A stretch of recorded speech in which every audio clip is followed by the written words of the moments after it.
Hi guys, how are you all? I hope you're all good at this time. So recently, PNB MetLife has launched their NFO.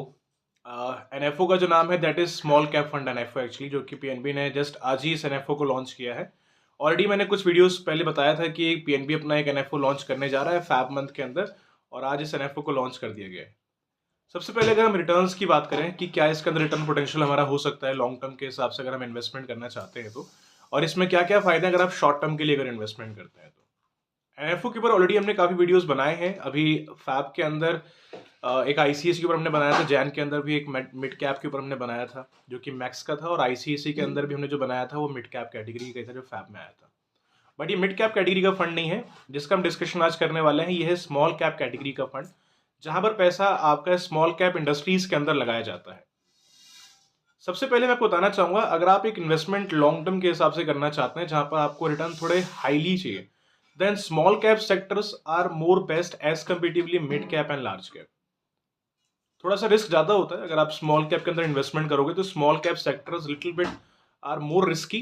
थोड़ा सा risky ज्यादा है as comparatively mid and large cap के मुकाबले, but return की expectation भी ज्यादा है एज कंपेरेटिवली आपके मिड कैप और आपके लार्ज कैप के मुकाबले में. सो चलिए डिस्कशन करते हैं इस फंड के बारे में, क्या ये फंड है और हमारे लिए इन्वेस्टमेंट करना ये फायदेमंद पीएनबी के अंदर है कि नहीं है. So hi guys, my name is Aditya. आइए शुरू करते हैं इस वीडियो को. बिफोर द स्टार्ट आपसे रिक्वेस्ट है, if you are new on this channel please try to subscribe this channel and give your feedback after this video whatever thing you like in this video. Okay, सबसे पहले अगर हम PNB की बात करें तो PNB एक bank है आज के डेट में, इट्स पंजाब नेशनल बैंक. और मेटलाइफ की बात करें, मेटलाइफ एक बहुत बड़ी आज के डेट में इंश्योरेंस कंपनी है जो कि यूएस बेस्ड कंपनी है. अगर हम मेटलाइफ की अगर बात करें तो मेटलाइफ ऑलमोस्ट 40 कंट्रीज हैं जहां पर आज के डेट में इसकी ब्रांचेस अवेलेबल हैं. और मेटलाइफ एक बहुत बड़ा ब्रांड है. अगर आप इंश्योरेंस सेक्टर के अंदर देखोगे, इवन आज की डेट में यूएस में अगर आप देखोगे तो यूएस का सबसे बड़ा इंश्योरेंस कंपनी आज के डेट में मेटलाइफ है. और पीएनबी हम सब जानते हैं, इट्स पंजाब नेशनल बैंक. तो पीएनबी प्लस मेटलाइफ, इस प्लान का नाम है पीएनबी मेटलाइफ, जिसके अंदर एक अभी एक एनएफओ लॉन्च हुआ है and the NFO is small cap category NFO. Small cap के अंदर इन्वेस्टमेंट करने के सबसे बड़े फायदे देखो ये हैं. बहुत सारे लोग जानते हैं कि स्मॉल कैप में इन्वेस्टमेंट क्यों करना चाहिए. स्मॉल कैप में इन्वेस्टमेंट हमें इसलिए करना चाहिए बिकॉज स्मॉल कैप के अंदर नई नई कंपनीज होती हैं. अब जैसे आज की डेट में आप लोग देख रहे हैं, अभी रिसेंटली एक एसबीआई का भी एक एनएफओ आया था जिसका आज लास्ट डेट था क्लोजिंग का. अगर आप उसके अंदर देखोगे तो मोस्टली उसके अंदर वो सेक्टर्स अवेलेबल हैं जो आने वाले 15 साल 20 साल के अंदर काफी अच्छा परफॉर्मेंस देने वाले हैं. चाहे हम ईवी की बात कर लें या ग्रीन इंडस्ट्रीज की बात कर लें, मोस्टली इसके अंदर वो सेक्टर हैं जो आने वाले 15-20 साल के अंदर एक काफी अच्छा रिटर्न देने वाले हैं. That is why there are multiple people who has invested their money in the SBI वाला फंड जो अभी रिसेंटली लॉन्च हुआ था. But again guys, we are discussing the small cap fund. तो स्मॉल कैप में इन्वेस्टमेंट करना है तो आप पीएनबी के साथ जाओ. It's my recommendation from my side कि अगर आपको एक लॉन्ग टर्म के हिसाब से अगर जाना है, go with the PNB MetLife. या आई एम नॉट सेइंग कि go with the PNB MetLife. अगर आपके पास कोई ऐसे स्मॉल कैप फंड्स भी हैं जहां पे आपको लगता है कि हाँ मुझे रिटर्न वहां पे और ज्यादा अच्छे मिल सकते हैं, you can invest your money in the small cap. Small cap के अंदर कंपनीज कौन कौन सी अवेलेबल है अगर हम इसकी अगर बात करें तो इसके अंदर सीएट है आपका. सीएट के अलावा there are multiple biggest companies are available जहां पर आपका पैसा इन्वेस्ट कर रही है company and they are generating the good returns. Small cap आने वाले टाइम में के लार्ज कैप और मिड कैप है.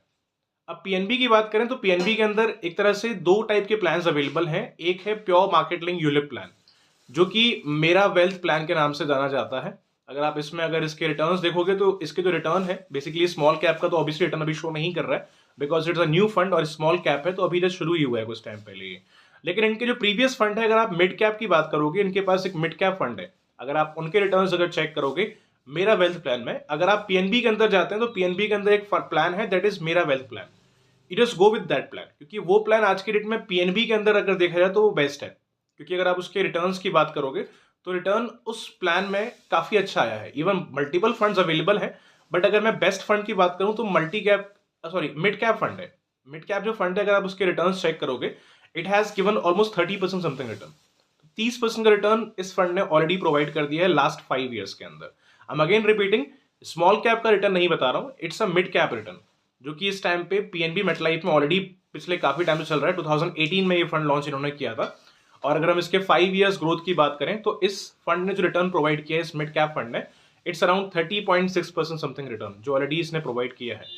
नॉट ओनली मिड कैप, अगर आप अदर फंड्स की बात करोगे जो इक्विटी से बिलोंग करते हैं पीएनबी मेट लाइफ के अंदर, उनके जो रिटर्न है पास परफॉर्मेंसेस के अंदर ऑलरेडी काफी हाई लेवल तक आ चुके हैं। इवन कुछ ऐसे फंड्स भी जिनके रिटर्न 40-35% तक भी गए हैं।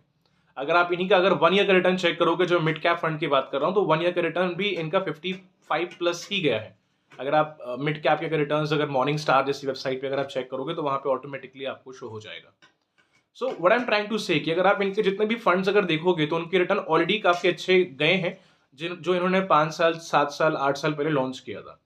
वी कैन अगेन इमेजिन कि अब हम लोग इन्वेस्टमेंट स्मॉल कैप में करने जा रहे हैं, तो स्मॉल कैप इवन ज्यादा बेटर है। मिड कैप ने अगर वैसा रिटर्न दिया है विद पीएनबी, तो स्मॉल कैप के अंदर भी हम एक्सपेक्टेशन काफी अच्छी रख सकते हैं, बिकॉज स्मॉल कैप के अंदर आज के डेट में वो कंपनी है जो आने वाले 10 से 15 साल के अंदर में जाके मिड कैप बनेंगी, फिर एक टाइम के बाद वो लार्ज कैप बनेंगी। क्योंकि आज अगर अपनी इन्वेस्टमेंट आप लार्ज कैप में करते हो तो लार्ज कैप सेक्टर जितनी तेजी में ग्रोथ पहले दे चुका है, उतनी तेजी में ग्रोथ शायद आगे दे, I think it's not sure. लेकिन स्मॉल कैप में बहुत ज्यादा रिस्क तो होता है, लेकिन अगर हम रिटर्न की बात करें तो रिटर्न की एक्सपेक्टेशन भी बहुत हाई होती है वहां पे। अगर आप चेक, जैसे क्वांट का एक म्यूचुअल फंड में आता है, अगर आप देखोगे तो क्वांट के म्यूचुअल फंड में एक स्मॉल कैप है, अगर आप उसके रिटर्न इस टाइम पे जाके देखो 40 प्लस रिटर्न ही उसने प्रोवाइड किया है, मतलब 40% से ऊपर ही 43% प्लस ही आपको उसका रिटर्न दिखाई देगा। नॉट ओनली क्वांट, ऐसे मल्टीपल स्मॉल कैप फंड्स हैं जिनके रिटर्न काफी बेटर 3 इयर्स 5 इयर्स के अंदर आ चुके हैं। तो ये भी एक स्मॉल कैप फंड है, और सबसे बड़ा फायदा ये है कि ये एनएफओ है। एनएफओ में इन्वेस्टमेंट करने का फायदा क्या है कि आपको एनईवी का प्राइस 10 रुपीज का मिलेगा। एक नए क्वालिटी का फंड है, राइट। नए फंड ज्यादा पोटेंशियल होते हैं पुराने फंड्स के मुकाबले, बिकॉज कोई भी कंपनी अगर अपने नए फंड को जब मार्केट में लॉन्च करती है, जब मार्केट में लेके आती है, तो उनका ट्राई यही होता है कि इस फंड में हम वही बेस्ट कंपनी रखेंगे जो आने वाले टाइम में प्रॉफिटेबल हो। क्योंकि अगर कंपनी अगर आपको प्रॉफिट अगर बना के दे रही है, राइट, तो कंपनी का भी कुछ ना कुछ प्रॉफिट है ना। कंपनी भी अगर ये चाहती है कि अगर वो आपको अगर अच्छा रिटर्न बना के देगी, तो कल के डेट में आप उनके पास अगेन आओगे अपने अदर इन्वेस्टमेंट्स के लिए, या आप 4 लोगों को रिकमेंड करोगे कि you just go with this plan, क्योंकि इनका प्लान अच्छा है, रिटर्न अच्छे देते हैं। तो हर कंपनी का ट्राई होता है कि वो अपने फंड्स को ऐसा लॉन्च करे जो आने वाले टाइम में एक काफी अच्छा रिटर्न बना दे, मतलब एक बेंचमार्क ऐसा बनाए रिटर्न के अंदर कि वो उसको कोई बीट ना कर पाए। हर कंपनी चाहती है बिफोर द लॉन्चिंग एनएफओ। तो एनएफओ ज्यादा पोटेंशियल है। एनईवी की बात करें तो 10 रुपीज का एनईवी है।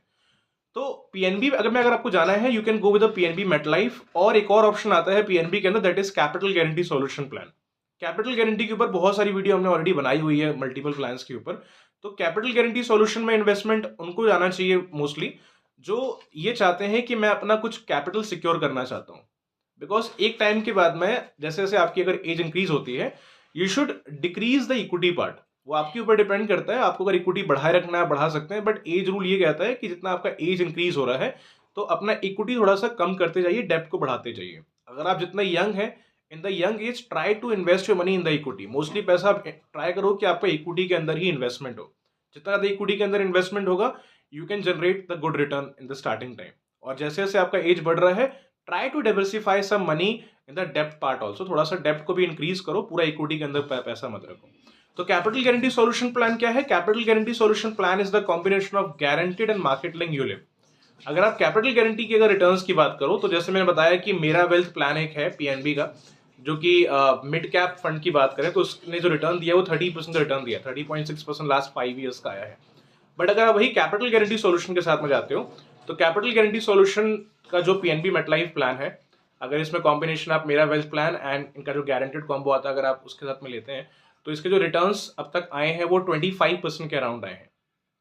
25% का इनका रिटर्न है कैपिटल गारंटी सॉल्यूशन के अंदर। कैपिटल गारंटी में फायदा क्या है कि आपका जो इन्वेस्टेड अमाउंट है, इवन मेरे मल्टीपल सब्सक्राइबर हैं जो पहले से जानते होंगे, जिन्होंने वीडियो देखा है कैपिटल गारंटी के ऊपर, तो कैपिटल गारंटी में क्या होता है कि हमारा कैपिटल सिक्योर रहता है, बाकी उसके ऊपर जो भी हम रिटर्न्स जनरेट करते हैं वो मार्केट पे डिपेंड होता है। बिकॉज कैपिटल गारंटी सॉल्यूशन में company invest your some money in the guaranteed combo and they invest some money in the ULIP combo. So इन दोनों कॉम्बोज को मिलाकर उन्होंने डिजाइन किया है capital guarantee solution plan. Alright, I hope यहाँ तक क्लियर होगा। तो ये आपके ऊपर डिपेंड करता है, अगर आपको ज्यादा अगर हाई रिस्क लेना है, यू कैन गो विद मेरा wealth plan, that is I think best. अगर आप उसके अंदर इन्वेस्टमेंट करते हो स्मॉल कैप के साथ में, मिड कैप में मत जाना। मिड कैप में जाना चाहे तो आप इन्वेस्ट कर सकते हो, उसके रिटर्न भी लास्ट 5 ईयर्स के बेटर है, but try to invest your money in the small cap. Small cap अगर आपकी जो थोड़ी अगर एज यंग है, you try to go with small cap. Small cap is the more better option. अगर उसने 30% दिया है मिड कैप ने पिछले 5 साल में, तो आप स्मॉल कैप पे ट्रस्ट कर सकते हैं and you can invest your money in next 15-20 year something, जो भी आपके लिए बेस्ट लगता है। प्लान में फायदा ये है कि आप प्लान को लॉन्ग टर्म ले सकते हैं, 15-20 ईयर समथिंग और 12 ईयर समथिंग, और पेमेंट टर्म अगर आप चाहें तो इसके अंदर 5 ईयर्स भी रख सकते हैं, 7 ईयर रख सकते हैं, जिससे आपका फायदा ये है कि आप बहुत लंबे समय के लिए अपने आप को बांध नहीं रहे हैं, अपना पैसा बहुत कम समय के लिए इन्वेस्ट कर रहे हैं, लाइक 5 ईयर समथिंग। तो उसमें फायदा ये है कि आप 5 साल के बाद में पैसे देके आप फ्री हो जाओगे। अगर आपने प्लान 15 साल लिया है, यू पे your money for 5 years and 5 year का पैसा आप बचने लग जाएगा, उसको आप फिर कहीं और इन्वेस्ट करना शुरू करो। तो लिमिटेड पेमेंट टर्म रखिएगा, लिमिटेड इवन आपके लिए बेस्ट है, क्योंकि उसमें आपके पास फायदा ये है कि आपको बहुत लंबे समय तक पैसे पे नहीं करने। अगर आप 5 ईयर्स का फ्री हो जाओगे तो उस पैसे को फिर कहीं और आप इन्वेस्ट कर सकते हो। दूसरी चीज, इसमें आपको टैक्स सेविंग का बेनिफिट मिल जाता है। In the tax saving you have 2 benefits, eighty C and 1010D। तो यूलिप के अंदर आप सब जानते हैं, अगर आप यूलिप में अगर इन्वेस्टमेंट अगर साल का अगर आप 2.5 लाख से अगर ऊपर करते हैं तो मेच्योरिटी वहाँ टैक्सेबल हो जाता है। 2.5 लाख या उससे अगर नीचे है आपका अमाउंट तो यूलिप में मेच्योरिटी आपका टैक्स फ्री होता है। तो 1010D के तहत जो मेच्योरिटी है इसमें वो टैक्स फ्री आएगा अगर आपका इन्वेस्टमेंट 2.5 लाख से साल का नीचे है तो। 2.5 लाख या उससे अगर नीचे है तो that will be tax free in the ULIP. ठीक है, अगर 2.5 लाख से अगर ऊपर जा रहा है साल का तो मेच्योरिटी आपका टैक्सेबल होगा यूलिप के अंदर। इवन इसमें एटीसी का बेनिफिट भी है, अगर आप टैक्स वगैरह फाइल करते हैं if coming in the old tax resume तो आप एटीसी का बेनिफिट शो करके इनकम टैक्स में आप जो भी रिबेट आपका बनता है वो आप रिबेट ले सकते हैं। अदर बेनिफिट इसमें आपका लाइफ कवर भी है, इन केस अगर मान लो कोई मिसहैपनिंग अगर हो जाता है पॉलिसी टर्म के अंदर, इन दैट केस जो आपके नॉमिनी है they will get the insurance amount. Insurance जो इसमें रहता है वो आपके सालाना प्रीमियम का 10 टाइम्स होता है। जैसे अगर मान लो अपनी इन्वेस्टमेंट अगर आप 5,000 रुपीज से अगर कर रहे हो, साल का 60,000 आपका जा रहा है, सो 10 टाइम्स 60 के 6 lakh rupees something. So in case of mishappening वो जो कवर का पैसा है वो आपके नॉमिनी को चला जाएगा। सो आई होप गाइस यहाँ तक की जो वीडियो है वो क्लियर होगा। देखिए, स्मॉल कैप के अंदर मैं आपसे एक चीज और बोलना चाहूंगा, इट्स माई पर्सनल रिकमेंडेशन कि अगर आप इन्वेस्टमेंट, अगर आपकी एज आज की डेट में अगर 25 से लेकर या 22 से लेकर अगर 40 के बिटवीन है, you just try to invest your money mostly in the equity part. ज़्यादातर इक्विटी में आप डालने का ट्राई करो, एंड इक्विटी के अंदर भी ट्राई करो कि वो स्मॉल कैप फंड हो जिसमें आप इन्वेस्टमेंट करने जा रहे हैं, क्योंकि स्मॉल कैप फंड का मार्केट बहुत बड़ा मार्केट है। और आज के डेट में जो ईवी है, आपकी जो ग्रीन इंडस्ट्रीज है, अगर इनके सेक्टर्स में आप इन्वेस्टमेंट कर रहे हो तो उससे बढ़िया आज के डेट में कुछ भी नहीं है। So try to invest your money. Even अगर हम जिस फंड की बात कर रहे हैं इसके अंदर ही बेस्ट कंपनीज अवेलेबल, अगर आप इनका पोर्टफोलियो चेक करोगे they are investing your money in the biggest companies. जैसे अगर आप एग्जांपल आरबीएल बैंक है, इसके अंदर आपका एक्साइड है, इसके अंदर एक्साइड के अलावा सीएट है, even there are multiple biggest company. इनके अगर आप नाम अगर देखोगे ना तो आपको खुद अंदर से फीलिंग आएगा कि हाँ भाई इसका फ्यूचर आने वाले 15-20 साल में मार्केट में है, तो आपको बताने की जरूरत नहीं पड़ेगी, इवन डायरेक्टली आप खुद ही इसमें इन्वेस्टमेंट करोगे। So before the investing the money, again आप डॉक्यूमेंट्स एक बार इनके आप पढ़ लेना, अंडरस्टैंड कर लेना, और एक बार इनका पोर्टफोलियो भी एक बार चेक कर लेना। And I am definitely sure portfolio देखने के बाद में आपको ही लगेगा मन में कि हाँ मुझे इस फंड के अंदर इन्वेस्टमेंट इस टाइम पे करना चाहिए। आई होप गाइस आज के वीडियो आप लोग के लिए काफी क्लियर होगा, काफी हेल्पफुल रहा होगा। फिर भी कोई डाउट एंड क्वेरीज अगर आपके माइंड में अगर रहते हैं रिगार्डिंग दिस वीडियो, अपना क्वेश्चन कमेंट बॉक्स में आप रेज कर सकते हैं। I will try to give the answer as soon as possible of your questions guys. ठीक है, thank you very much to watching this video guys, have a nice day.